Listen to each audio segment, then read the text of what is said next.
Hi, I'm Jeremy, and you're listening to Verse by Verse.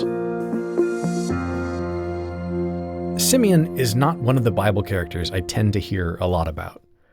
It's probably because the Bible doesn't say much about him.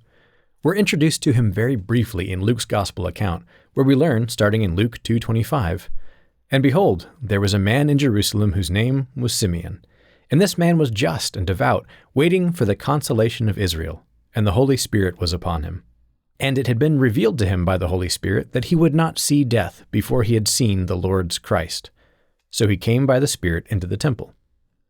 Now, I don't know about you, but I have a lot of questions about Simeon. How long had he been waiting to see Jesus Christ? How much did he know about who Jesus Christ would be and what he had come to do?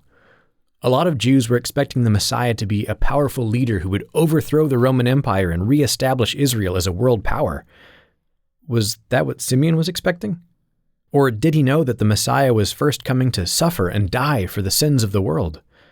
And did Simeon even live to see any of that happen? All Simeon knows, or at least all we know that Simeon knows, is that he isn't going to die before seeing the Lord's Christ, the prophesied Messiah who had a pivotal role to play in God's plan for his people. Is Simeon old at this point? It kind of sounds like it. And when he meets Jesus, Jesus is still a baby. And Simeon is moved by God's Spirit to pick up Jesus and say these words, starting in Luke 2:29. "Lord, now you are letting your servant depart in peace, according to your word. For my eyes have seen your salvation, which you have prepared before the face of all peoples, a light to bring revelation to the Gentiles and the glory of your people Israel." And then he tells Mary, Christ's mother, "Behold, this child is destined for the fall and rising of many in Israel, and for a sign which will be spoken against. Yes, a sword will pierce through your own soul also, that the thoughts of many hearts may be revealed." And that's the last we hear from Simeon. He talks about how God is letting him depart in peace.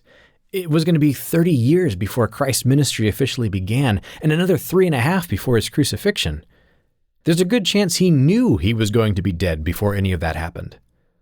Imagine knowing, or at least being pretty confident, that your life was going to overlap with one of the most key figures in all of history, but only barely.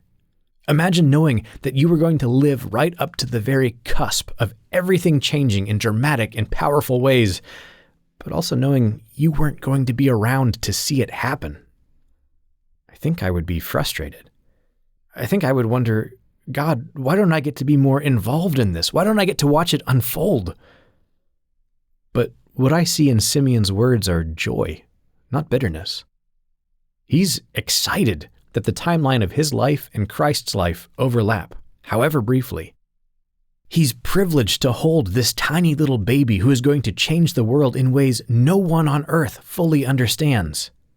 He announces Jesus as the salvation sent by God, a source of light for the Gentiles and of glory for Israel. He sees the hand of God at work and gets excited about a future that God has given him only glimpses of. I really like that. I think it's easy to want to have one of the more important roles in God's plan.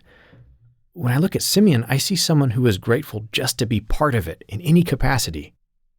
That's how I want to be. I don't need to be center stage. I don't need to be noteworthy or in charge of something important. I get to be part of this incredible plan God has been working out for thousands of years. I get to play a role in it, and it doesn't matter how significant or insignificant that role is. And like Simeon, when my role is done, I can depart in peace, knowing that even if I don't get to watch the rest of the story unfold in this life, God has a place for me in the next. What a privilege it is to just be here. Verse by Verse is a companion podcast to the Daily Bible Verse blog, which you can find on the Life, Hope, and Truth Learning Center. Check out the show notes for more.